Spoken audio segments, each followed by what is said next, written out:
nationalist. He thought this would make our country stronger. But as the South became, I think he underestimated what this was going to do to the South. And as the South became more and more focused just on agriculture, then it became more of a problem. The South sort of went all in on agriculture, right? They were already into big farming, but they went all in. Right now, the South is kind of in a transition point where we're having more manufacturing. Why are more manufacturing jobs? Like, if you look at foreign car companies, what foreign car companies make cars in America? Toyota. Who else? Yamaha. You say Yamaha? What car does Yamaha make? Okay. Do what? Yamaha makes lots of stuff. I don't know if they make cars. They make snowmobiles. They do make snowmobiles. They make vehicles. Yeah. I don't know if they make cars. Go on, Toyota. Who else is going to be making? Honda. Honda's being made in America. Where else? Ford. Mitsubishi. Ford's not foreign. Ford. Nissan, Kia, Volkswagen, all of these are being made in the South. Honda has one plant in Ohio, but mostly Toyota's making in Kentucky, right? Its biggest plant is Kentucky. Honda has a huge plant in Tennessee. Toyota has another huge plant in southern Indiana. Kia's being made in Georgia. Volkswagen's being made outside Chattanooga. Nissan's being made in the South, like Alabama. They're making a lot of those. Why are they choosing the South to make these goods? There's no unions, so there's cheaper labor, right? So the South now is becoming a little more industrialized than it was before, but forever it was mainly agricultural. And they're going to start seeing sectionalism because of it. All right, and the last thing about this, the last part of the American system is federally funded internal improvements. Federally funded internal improvements. This portion of the bill, of his plan, was vetoed. He never ever got this. He wanted the federal government to start building infrastructure in our country. Roads, bridges, eventually things like canals, right? To connect our country, because when you have good infrastructure, the economy is able to, well, I was going to say, actually there's a multiplier effect to good infrastructure. One thing America, you hear Obama talk about this a lot, is creating more infrastructure, building roads and bridges and like train systems and information highway type of stuff, because it makes our businesses go so much quicker. And I'll use Japan and South Korea as an example. Are our phones better or worse than South Korea and Japan's? Worse. Way worse. Their phones, I'm going to tell you a story about their phones. You can take a phone and walk up to a Coke machine, scan your phone on the Coke machine, a Coke comes out, $1 comes out of your checking account. They've had that for 7 years. If you're going past a whatever and you see a poster for a concert coming, right? You take your phone, you scan it over the barcode on the poster, you hit which buttons or which seats you want to sit at, comes out of your checking account, and you've got your tickets and you're good. They've had that since about 2006. We had a South Korean girl, she sat right where Wamplai sits, and about like 4 or 5 years ago, and some of the American kids, the first one, they were like, they were ignorant, they didn't know that South Korea was kind of BA, right? They're like, look at these new phones that came out. It was like when flip phones were coming out. They're like, look at this, pow, take that, South Korean. And she goes, well, pow, and brings out her crazy phone, and our kids were just so sad after they saw how, but why is it that they're able to do that? It's not that their technology's better. Their entire country's wired. Everywhere in South Korea, everywhere in Japan is wireless. So you don't have, Americans are like, I'm going to go to Starbucks because they have Wi-Fi, right? Wi-Fi. Right? McDonald's, woo, you can get fat and have Wi-Fi, right? It's awesome. More safe. Everyone has Wi-Fi. Now think about this. Think about how much easier it'd be for technology, because your phones are expensive, but what's the most expensive part about your phones? The plan, right? What happens if you didn't have to pay a plan? If all you had to do was pay for your phone, because everything was wireless.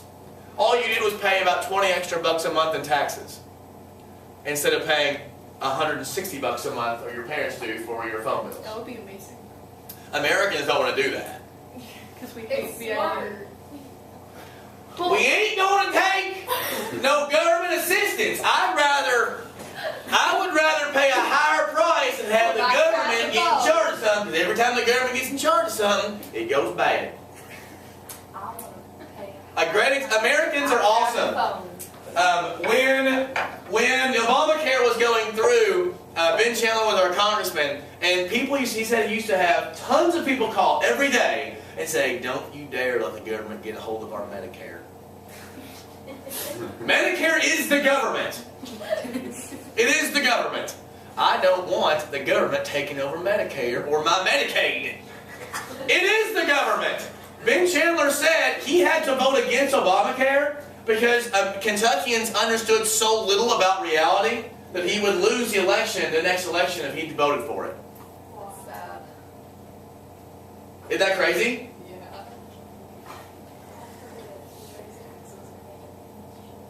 Do what? God forbid we don't pay as much, but we pay a little bit more in taxes. Instead, we can pay $7,000 a year in private costs and have a private company do it, or $3,000 a year or $4,000 a year for government and have it done basically the same. We ain't doing that. I don't want no government takeover. I'd rather have 45 million Americans not have health insurance and me pay more money. Now, I'm simplifying it, are there arguments against Obamacare? Yes. Absolutely. But the argument that it's going to cost too much and that we want the government out of it is kind of absurd when they say we don't want Medicare and government together. Yes? Also, all of the phones in Japan, cell phones, they're all waterproof. Every single one is waterproof. Okay, well that's, I don't have to say that, but it would be so much easier if they just waterproofed all of our phones.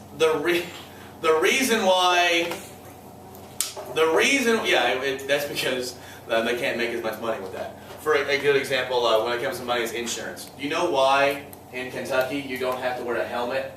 Why there aren't laws you have to wear a helmet when you're a motorcycle rider? You're supposed to, but there's no laws against it. It's easier for insurance. Did we talk about that here before? It's easier for the insurance to pay for the death of somebody rather than having to pay for somebody to keep them alive for a long time. So it's just easier to not have laws against it. That way if they get in a wreck, they'll just go ahead and die. They'll pay for the funeral and they'll be done. If they get in a bad wreck and they have a helmet on, they can have a head trauma and pay out for years and years and years. So it's cheaper to have them die. So they don't push for laws to change it. Well, that's the power of the almighty dollar. So, yeah. Alright.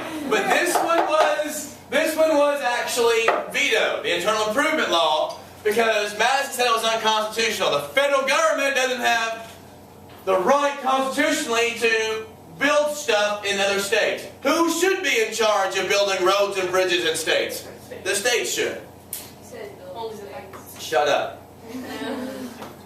Alright, now let's talk about the era of good feelings. The era of good feelings, first of all, Monroe's going to be elected as president in 1816, taking over in 1817. He is the fourth president of the first five to be from Virginia. Like I said, the Federalist Party had ended, so this was sort of like an era where 1816 is elected. Yeah, it's sort of an era where people think that America is kind of coming together. But really, this isn't necessarily an accurate portrayal. Let's talk about the things, and please, for the love of Pete, understand these big ideas. I'm always hounding on big ideas, right? Understand the big ideas of what's coming up, and this is going to make the rest of everything understandable. Alright, so let's understand these big idea things. Okay, so while there's called the era of good feelings, there are a lot of things coming up that are bad. Number one, you're starting to see sectionalism begin to materialize. What is sectionalism, do you think? Ejo, what does sectionalism sound like? Okay, Michaela, what do you think? Isn't that where it separates like areas? Yeah, you're both right about that, but when we say sectionalism, who do you think is going to start being divided? Sections of the country. You're going to start seeing sections of the country start thinking differently based on what they want, what they need, what's culturally appropriate, what's economically appropriate. You're going to start seeing the North or the Northeast versus the South and the West. Alright? So you're starting to see sectionalism. Number 2, tariff issues are going to become an issue. That's issues twice in one sentence. Please don't do that when you write, but I was talking. Tariffs. Who's going to like tariffs? North. The North is. So I'm thinking in terms of sectional idea, right? Who's going to not like tariffs? The South. All right, internal improvements. Who is against internal improvements? The states' rights people. Who's for internal improvements? Like the legacy of the Federalists, right? More the West specifically. The bus is going to start becoming an issue. Who loves the bus? Part of the country would love the bus. Northeast, right? Who doesn't love the bus? Where are our poor people? South and West, right? Because people out West are going to have a hard time getting access to money. If you want to buy a farm, you got to buy a farm, right? Where do you get money to buy a farm from? A bank. Well, is the bus going to loan a bank to some hillbilly, toothless hill chap? No, it might be a little bit of a stereotype. But a wildcat bank, maybe so. I think I do stereotype people in this class a little bit. Hillbilly stereotypes. At the end of the year, you should write each of us a note saying what you thought about us at the beginning and then what you thought about us at the end. Do you think I sit around and think, Michaela Marshall, here's what I think about her? That's an idea. Okay. No. I'm not going to do that. All right. Let's talk about Monroe's presidency. There are 2 gigantical things that will be happening. And gigantical probably isn't the word, but I'm still using it. There are like 3 teachers in the school that always use the word analyzation, and it's not a word. The word you use is analysis. And I want to get up and backhand them when they say analyzation all the time, but I don't do it. Who is it? Dude, I'm not going to tell you people. That would be indiscreet. Are they math teachers? I'm not going to talk about who they are. It's very indiscreet to talk about people by name. You can talk about, see, that's why I talk about people I don't like as a group, right? Redneck hillbillies as a group I can make fun of. I can't make fun of, for instance, Hannah, who is a redneck hillbilly, clearly. Alright, the 2 biggest things is going to happen. The first one is the Panic of 1819. Our first panic. What a great day to be alive. What is a panic, by the way, Hannah Banana? Waffle, do you know what a panic is? What do we call a panic today? The name isn't the same today as it was back then. It's a depression. It's actually an economic depression. Now, we're in a panic dance. Let's see, 1819, 1837, 1857, 1873, 1893, 1907. We're going to panic 6 times, and then we're going to have, my favorite is our depression dance, where we walk around. Kind of like we're Eeyore. I lost my Depressed. Feelings of sadness. just follows. Right.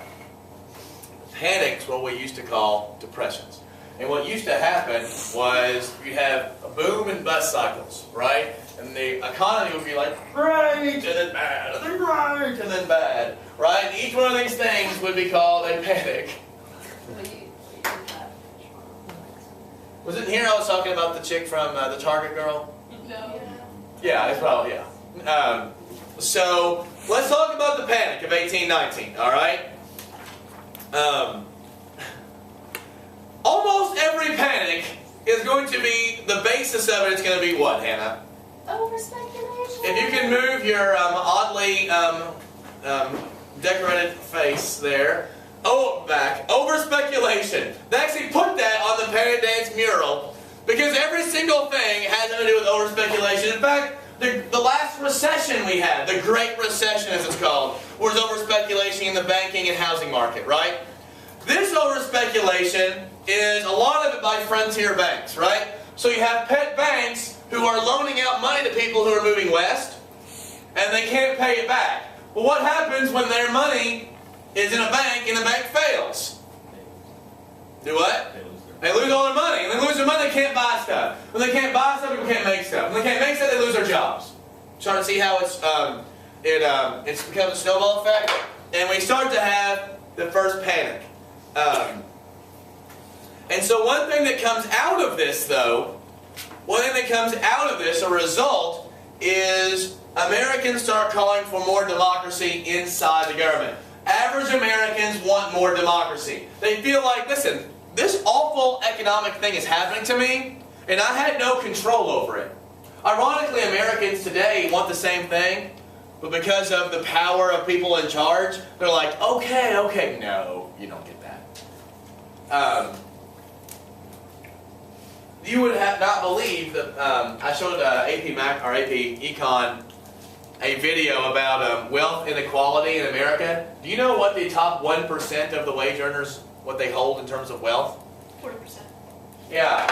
In America, the wealth last year was about $54 trillion of total wealth in America. All right? The top 1% of the people in America own 40% of that wealth. In fact, the bottom 60% in America, that is 3/5 of all Americans, own 7% of the wealth in America. That's something, isn't it? So when we had our last recession, this huge Great Recession that sent us unemployment stuff, it was mostly due to over-speculation by the 1%. But the problem is, who writes most of our laws? The 1%. Because money has gotten to be so powerful in politics, they can get people elected or not elected, and essentially some of these people are writing our tax laws.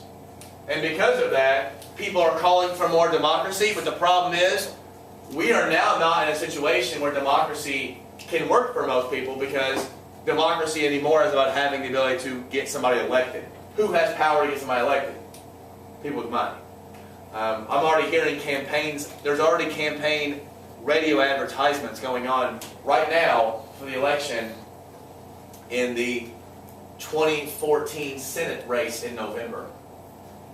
We are 14 months until that race happens, and I've already heard. And it was a group that was for McConnell against Allison Grimes, but it wasn't a McConnell group.